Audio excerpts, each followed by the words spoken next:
반갑습니다. 잘들 지내셨나요? 네. 저번 시간에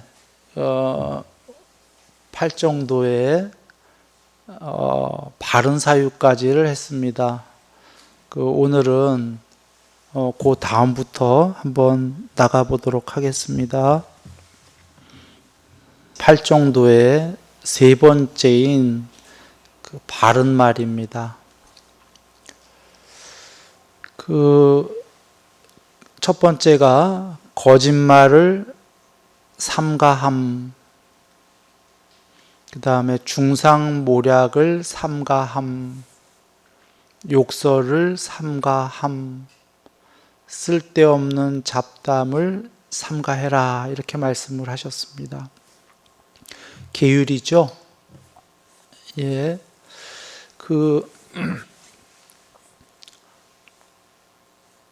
저 중에 일단 거짓말을 한번 보면은요, 거짓말을 안 하는 사람의 말은 모든 게 이루어진다 그러셨습니다. 우리가 이런 생각을 하죠. 모든 게 내가 마음먹은 대로, 내가 말하는 대로 이루어졌으면 좋겠다. 그런데 현실은 어떤가요? 잘 안 이루어지죠. 오히려 안 이루어지는 게 훨씬 많죠. 부처님께서 놀라운 방법을 주셨습니다. 100% 이루어지는 방법. 거짓말을 안 하면 100% 이루어진다고 그러셨어요. 이유가 뭘까요? 거짓말을 안 하는 사람이 무엇무엇아 이루어져라 했는데 그게 안 이루어지면 그 사람 뭐 한 거죠? 거짓말한 거잖아요. 무조건 이루어져야 된다는 거예요. 그 사람은 거짓말을 할 수가 없기 때문에. 그런 거 보면은 우리는 정도의 차이가 있지 다 거짓말을 하고 있나 봐요. 우리 100%안 이루어지는 거 보면. 그래서 진실로 거짓말을 하지 않는 자는 모든 게 이루어진다 이러셨습니다.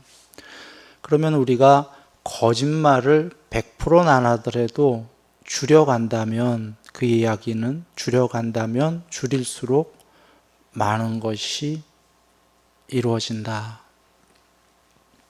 이런 거지요.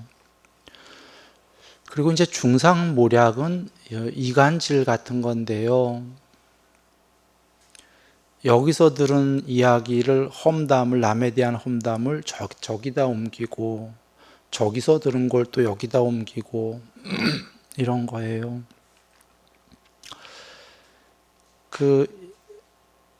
이렇게 되면은 결국은 남들이 알게 되죠. 이간질한 거를. 그래서 악명을 얻게 되고요. 또 하나는 내 스스로도 남들이 해놓고 알게 될까봐 두려웠고요.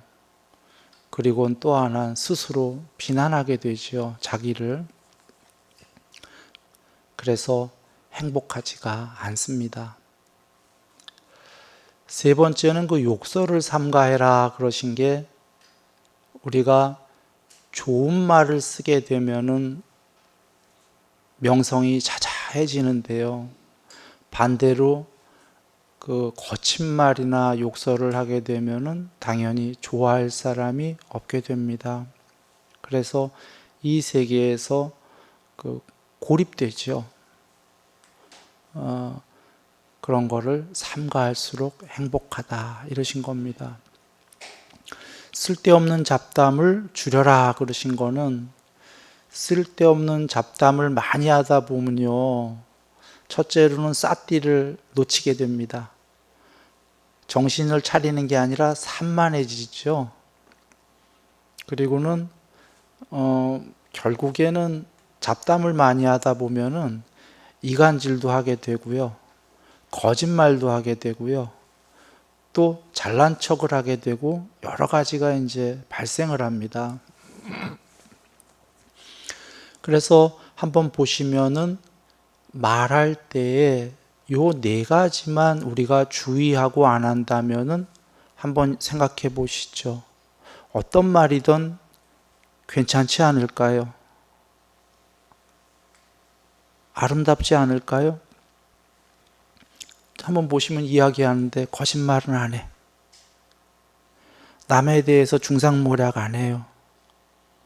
욕설도 안 해요. 거기다 쓸데없는 잡담도 안 해요. 이러면 말이 어떤 말을 하던 괜찮겠지요. 계율적으로 말입니다. 물론 지금 여기 나온 건 계율입니다. 보시적인 건 아니고요. 저기에다가 남을 위하는 말을 이제 하게 되면은 그 보시가 되겠죠. 8정도에는 일단 그 계율적인 말씀이 나왔다고 보셔야 돼요. 그래서 저 네 가지를 그 주의해서 해라. 부처님께서 이리 말씀하셨습니다. 바른 행위입니다. 그 첫째가 살생을 삼가함, 도둑질을 삼가함, 삿된 음행을 삼가함. 행위에서는 요 세 가지만 주의해라 그러신 겁니다. 이것은 반대적 관점을 본다면, 측면을 본다면 어떤 얘기가 되냐면 요 세 가지만 주의하고는 어떠한 행위를 해도 좋다. 이렇게 볼 수 있습니다.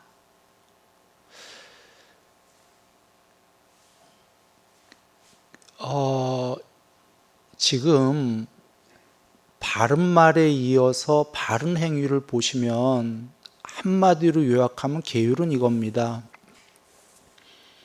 남으로부터 내가 당하기 싫은 것을 내가 남에게 하지 않는다. 지금 계율은 그겁니다. 한번 보시면 여적 바른 말과 바른 행위를 거꾸로 하면은 삿된 말과 삿된 행위인데 남으로부터 이걸 받고 싶은가요? 그러니까 남으로부터 살생을 당하고 싶냐 이 얘기입니다. 싫죠. 나가 당하기 싫은 거는 남한테 하면은 될까요? 안 될까요? 안 된다 그 얘기입니다. 남에게 거짓말을 당하면 나중에 거짓말인지 알았어요. 기분 좋을까요? 굉장히 안 좋죠. 이간질 당했어. 굉장히 안 좋죠. 그래서 나도 당하기 싫은 거는 안 하는 게 옳다 그러시는 거죠. 이거 사실 굉장히 그 쉽고 단순하고 정당성을 띈 거잖아요. 그런데 부처님께서 이리 하지 마라 하신 거는 의외로 많이들 이렇게 하고 있다는 거죠. 사실은 굉장히 많이들 이렇게 대다수가 정도의 차이가 있지 하고 있다는 겁니다. 그래서 나는 당하기 싫은 걸 남한테 하고 있다는 거죠. 그러면 나는 당하기 싫으면서요, 남들에게 많이 이런 걸 한다면 그 존재의 레벨이, 등급이, 차원이 사실 얼마만큼 될 것인가, 이걸 여겨볼 필요가 있습니다. 존재의 레벨이 그렇게 높지는 않겠죠? 예.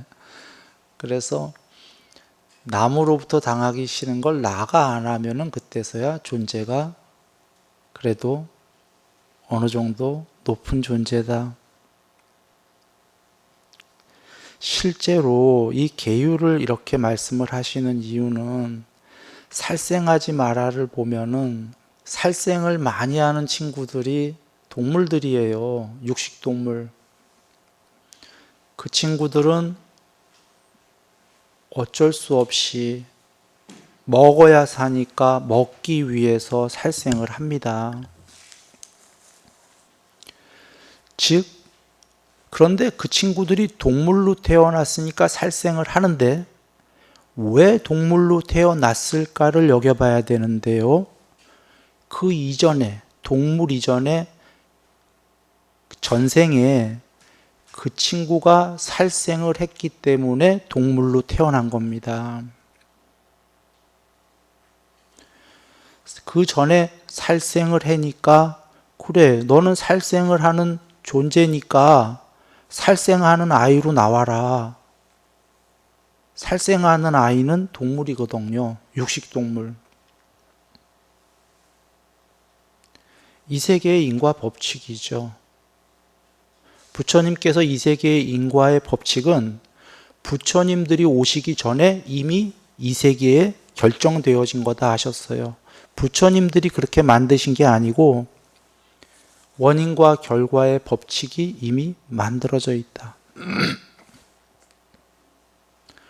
그것은 아주 간단해요. 모든 것은 컴퓨터도 원인과 결과로 이루어진 거예요. 프로그램들이. 그렇게 해야지만 일관성 있는 프로그램이 됩니다. 마찬가지로 이 세계는 원인에 대해서 결과가 일관성 있게 지어진 거예요. 그래서 살생을 하게 되면은 너는 다음 생에 살생하는 친구로 오면 된다. 그게 동물 혹은 더 심한 살생이면 지옥. 도둑질을 안 하게 되면은 무조건 천상세계 갑니다. 이유는요? 천상에 도둑이 없기 때문입니다. 천상은 돈 벌질 않거든요. 이 세계는, 사람 세계는 수고로이 땀을 흘려야지만 먹을 수가 있습니다. 수고로이 땀을 흘리는 걸 경제가 발전하다 보니까 이제 돈이라는 화폐 수단이 나온 건데요. 천상 세계는 수고로이 땀을 흘릴 이유가 없거든요. 그냥 생겨요. 원하는 것들은. 원하는 게 그냥 생기는데 도둑질 할 사람 있나요?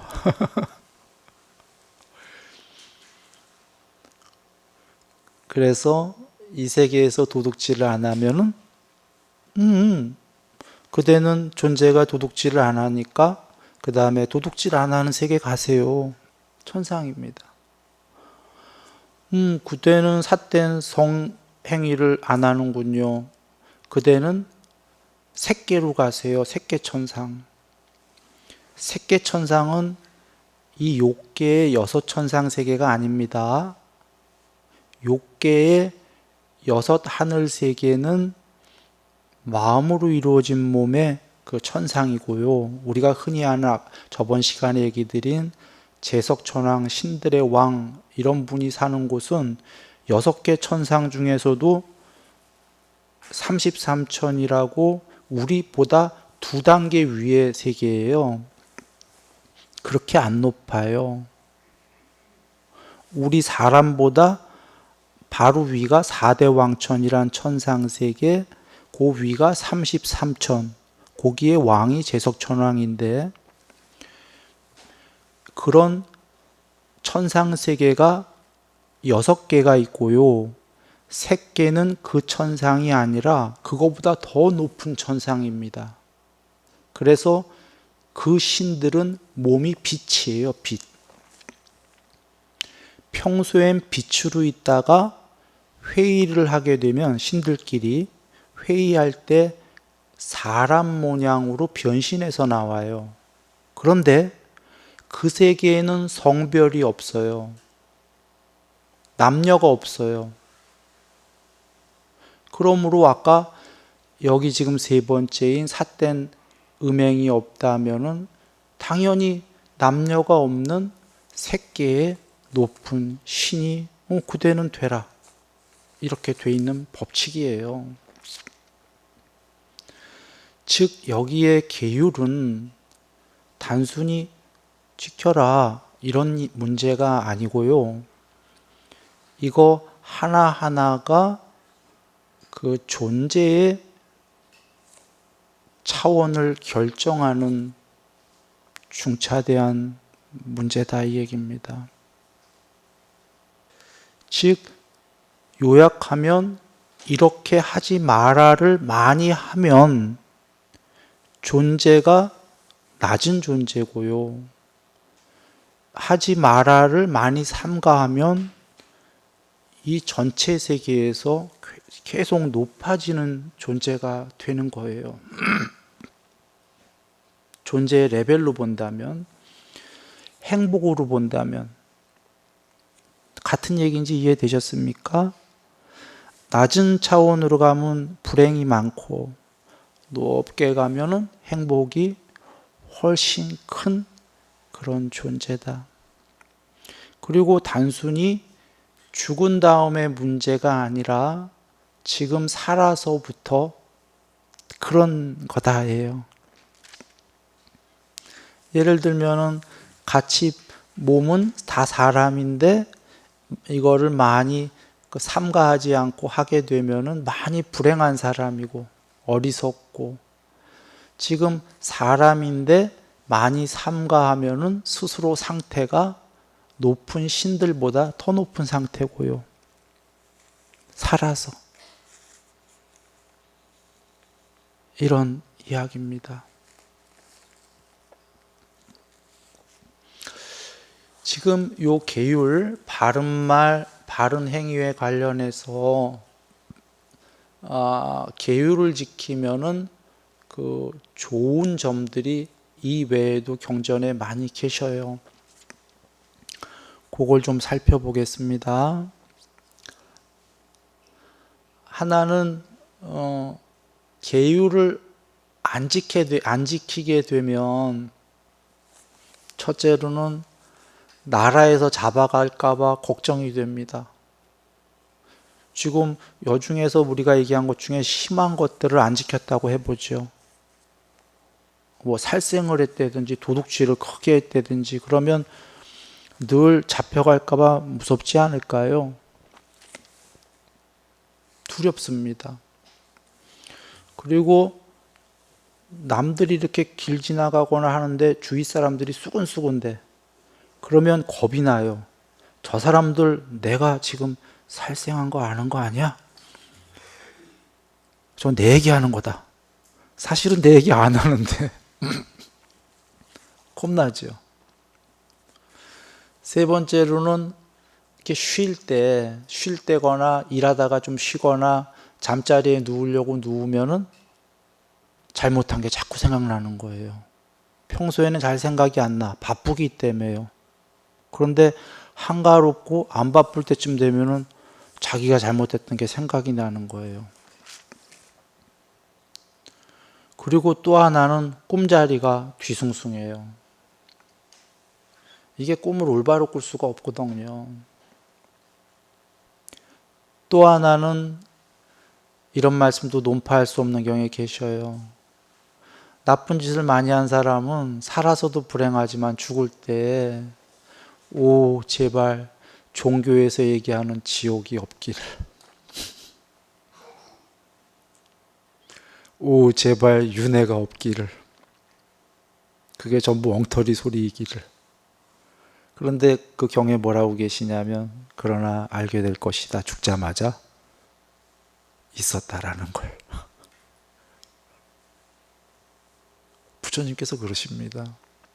즉 앞서서 얘기 드렸다시피 아까 살생을 하면 동물, 나쁜 곳 혹은 악처, 최악이면 지옥, 이런 데는 거죠.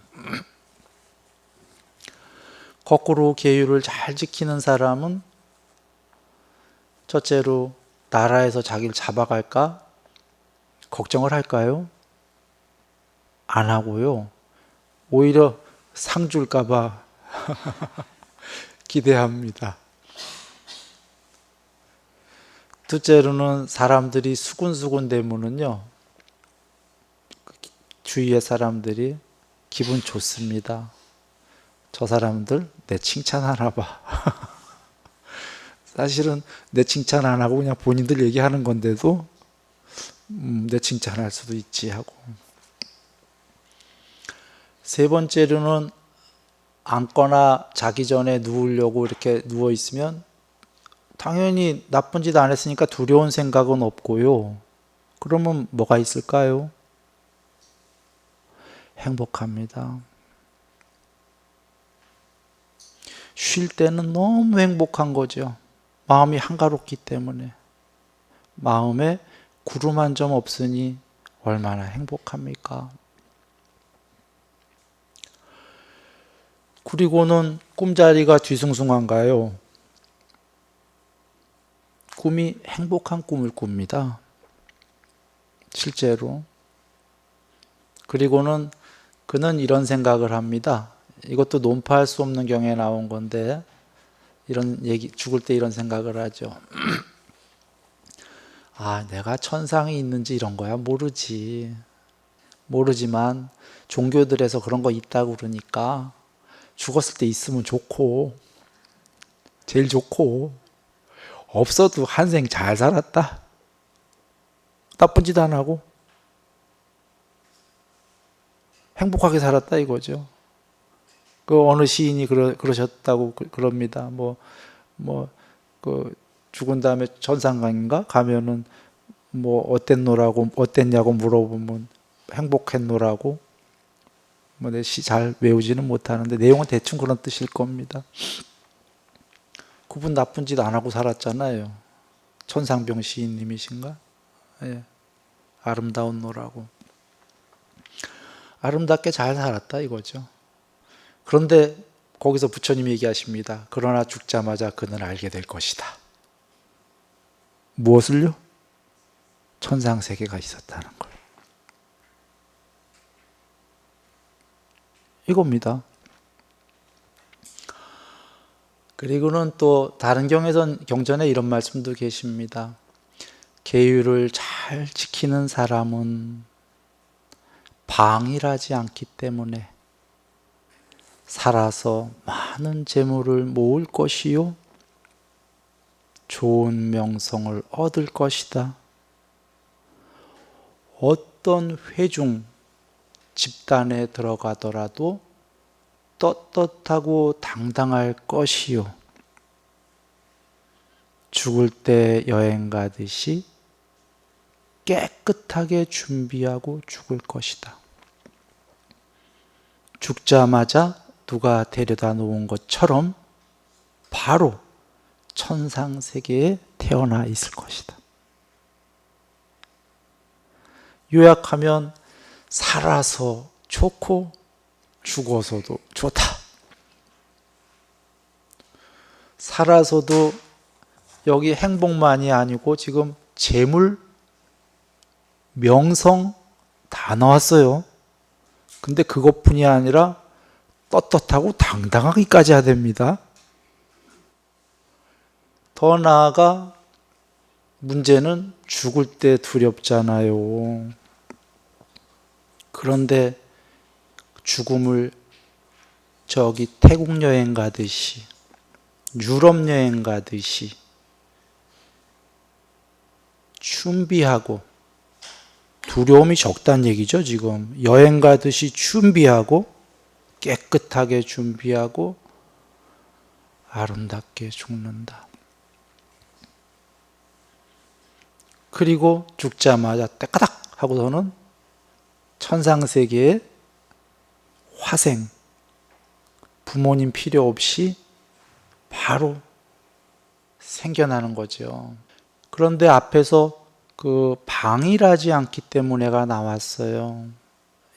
열심히 산다 그 얘기인데요. 계율하는 사람은 방일하지 않대요. 그게 무슨 상관일까 한다면 계율이 사실은 삶에서 목표를 세우고 어떤 목표를 이루어야지 하고 사는 것보다도 어려워요. 계율이 쉽지는 않아요. 계율이 쉽지는 않은 이유는 습관 때문이에요. 불교 용어로는 경향성인데 내가 주로 뭘 하는 습관, 중독, 습관 이게 꼭 무슨 알코올 중독, 이렇게 일 중독 이런 것만 얘기하는 게 아니라 모든 습관인 거죠. 습관은 계속적으로 반복적으로 그것을 한다인데 그것을 사실 안 하는 게 이게 계율이거든요. 어찌 보면 우리가 나쁜 습관들이 배어 있기 때문에요. 그러니 계율한다는 게 이게 어려운 거죠, 사실은. 그런데 그래서 어려운 그걸 하는 사람은 다른 것들은 오히려 쉬운 거죠. 그래 그 사람은 열심히 산다 이 얘기입니다. 방일하지 않고. 실제로 종교인들, 계율적인 사람들 열심히 사는 거 주위에서 다 보시죠. 그러면 열심히 사는 사람이 살아서 많은 재물을 모은다는 건 지당하지 않습니까? 삶에 재벌은 조금 다른 문제일 거예요. 재벌은 전생에 큰 공덕들을 졌겠지만 작은 부자 되는 건 사실 전생이 물론 공덕이 있다면 더 쉽겠지만 그거 없이도 누구나 열심히 하면은 부자 되는 건 되는 겁니다. 그러니 계율적인 사람이 방일하지 않고 열심히니까 살아서 많은 재물을 모으는 건 지당한 거죠.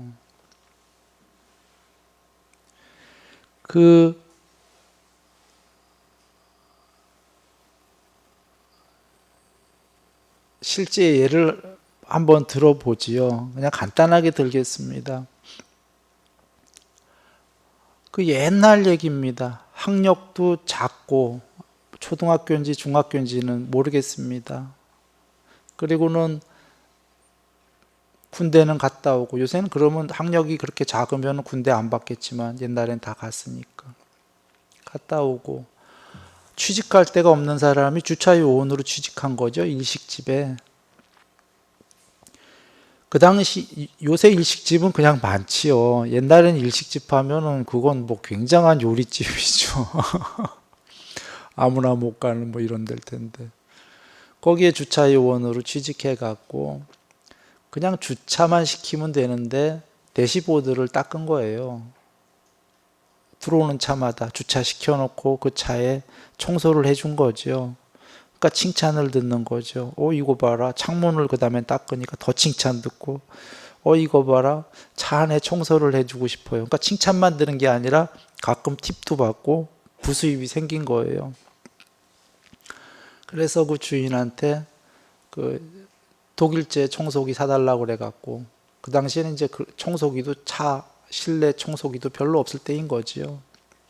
그게 굉장히 고가인데 그냥 사달라면 그 사장이 안 사줬을 텐데 이 청년이 너무 성실하거든. 그래서 손님이 막 늘었거든. 근처에 일식집 손님이 다 일로 오기 시작했어요. 번창하고 있어. 그래서 좀 더 번창해야 되겠다고 고가의 독일제 청소기를 사준 거예요. 믿으니까. 그러니까 진짜로 그것도 쫙 막 청소도 하고 더 막 이 일식집에 손님이 더 번창하고 그런 거죠. 그래서 그 청년은 나중에 부지배인인가 부사장인까지 됐다는 그런 일화가 있습니다. 열심히만 하면은 근데 이런 일화는 실제로 수도 없이 있어요. 예.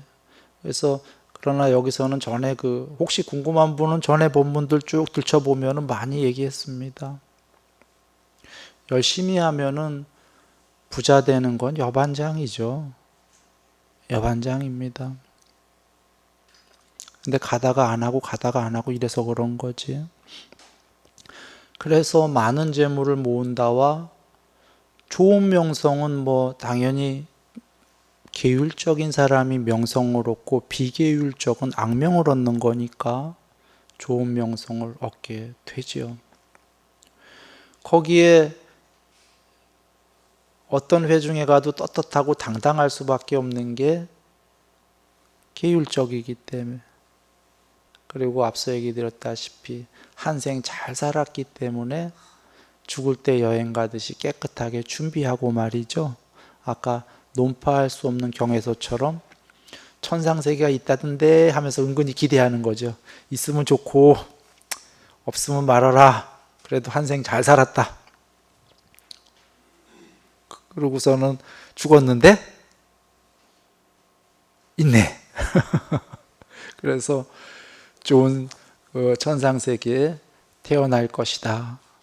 이게 계율이라고 그러셨어요. 이것이 그런 이유는 앞서서 얘기 드렸습니다. 계율은 전부 그 존재의 레벨과 상관이 있는 겁니다.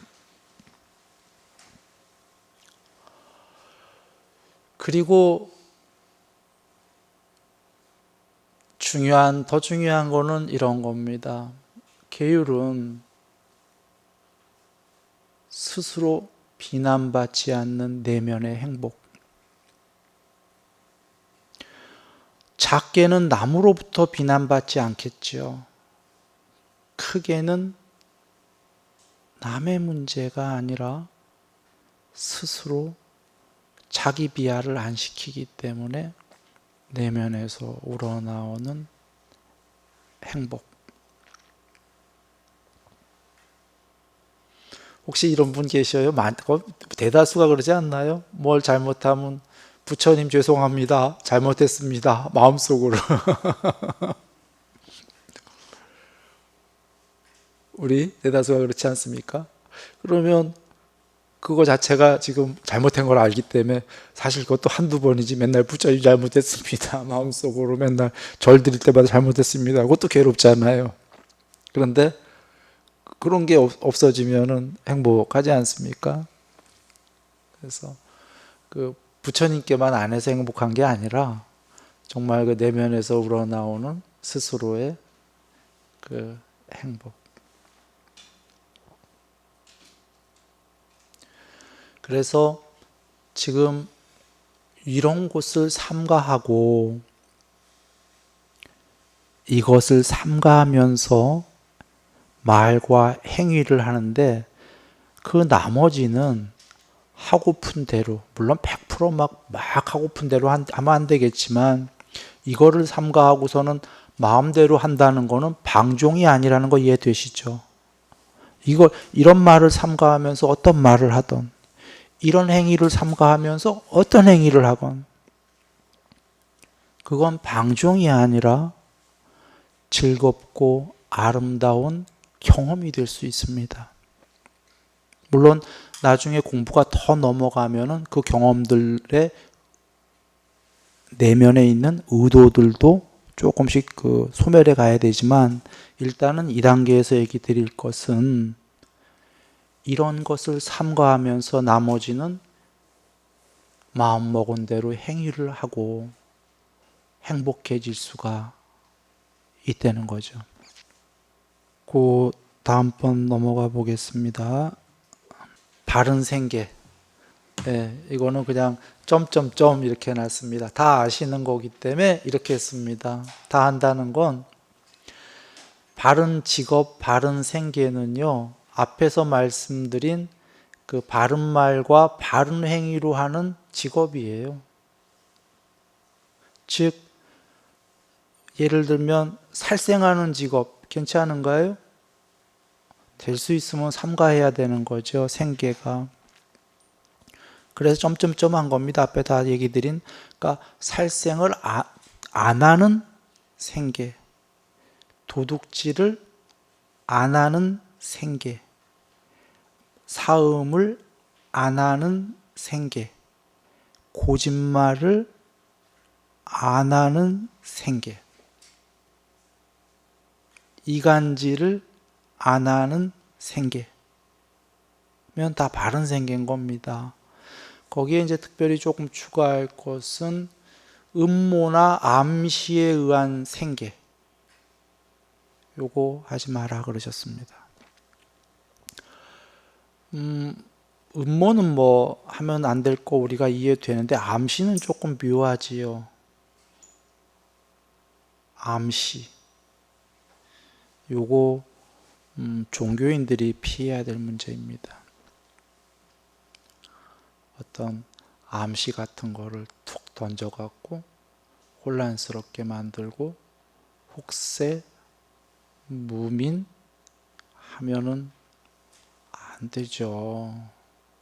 그래서 이렇게 됩니다. 그러면 이거 외에 생활은 해란가요, 말한가요? 이거 외에 생활하지 말라면 죽어라죠. 즉, 요 몇 가지만 피하면 다 오히려 굉장히 많은 게 열려 있는 바른 생계다 그런 얘기입니다. 그래서 바른 말, 바른 행위, 바른 생계는 뭐 하지 마라, 뭐 하지 마라, 뭐 하지 마라, 삼가해라 하니까 왜 이렇게 억압을 주세요, 부처님? 왜 전부 다 하지 마라 해요? 그러나 가만히 보면은 하지 마라는 몇 개도 안 됩니다.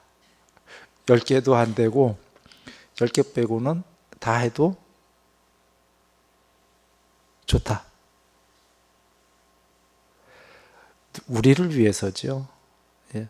그래서 부처님께서는 사실은 삼가 함 이러신 게 하지 마라도 아니에요. 현명한 자들은 이런 것을 삼가한다 이러시는 거죠.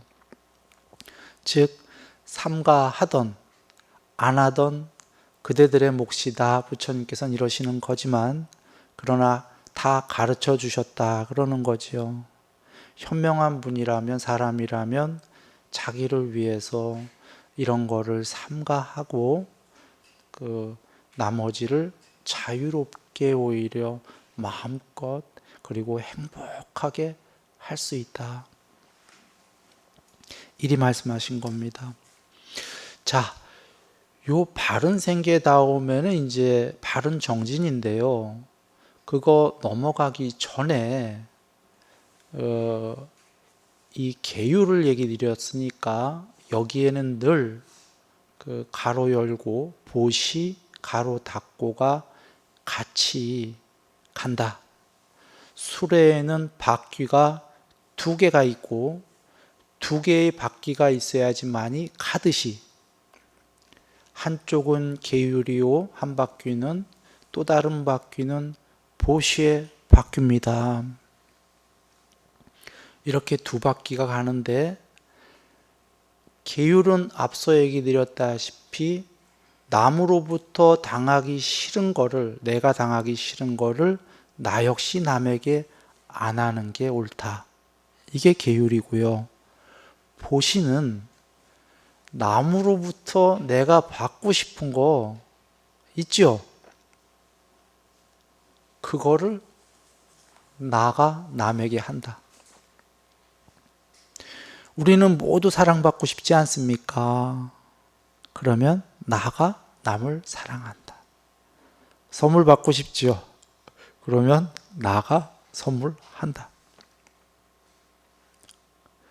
그러면 요약하면 계율은 남이 나한테 하면 싫은 거 나도 안 하고 보시는 남으로부터 받고 싶은 걸 그래 그대들만 다 줘봐.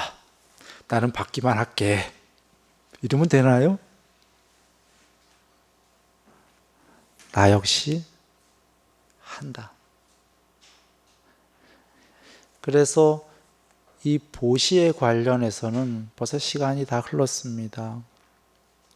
다음번 시간에 그 보시를 살펴보고 그렇게 되면은 계율과 보시라는 수레의 2바퀴가 딱 맞습니다. 그리고서는 8정도의 다른 부분을 다음 시간에 또 공부 짓도록 하겠습니다. 늘 행복하시고요. 예, 뵐 때까지 행복하시기 기도합니다. 가무석가모니고. 당신도 고요 속에서 진리를 만나보셨나요? 뜻이 이 사성제를 아는 것이 깨달음입니다.